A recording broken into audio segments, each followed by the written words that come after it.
បាទសូមគោរពអនុញ្ញាតនឹងជម្រាបសួរទៅកាន់ប្រិយមិត្តពុកម៉ែបងប្អូនលោកយាយលោកតាទាំងអស់គ្នាតែនៅក្នុងបណ្ដាញសង្គម YouTube បាទដែលតែងតែចូលចិត្តទស្សនានៅតម្រុយឆ្នោតវៀតណាមឬហៅថាឆ្នោតយួនបាទយើងវិលមកជួបគ្នាសារជាថ្មីជាមួយនឹង Channel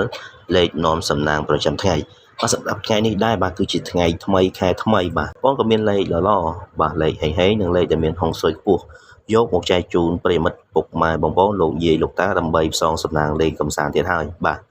ទសម្រាប់កាលពីម្សិលមិញបាទយើងក៏បានចូលលេខហេងបាទ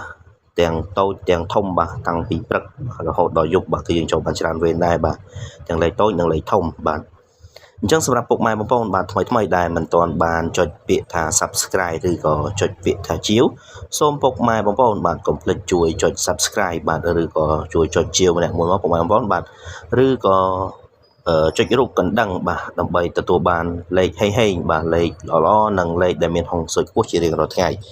បាទចឹងពុកម៉ែបងប្អូនបាទចឹងយើងកុំឲ្យខាតពេលវេលាយូរបាទយើងទៅតាមដានទស្សនានៅការឲ្យតម្រុយឆ្នោតបាទដោយសារ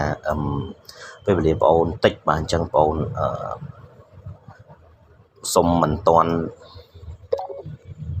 បានហើយដោយសារពេលវេលាយើងតិចអញ្ចឹងយើងព្រៀងផ្ទាត់អត់តាន់ទេពុកម៉ែបងប្អូនបាទ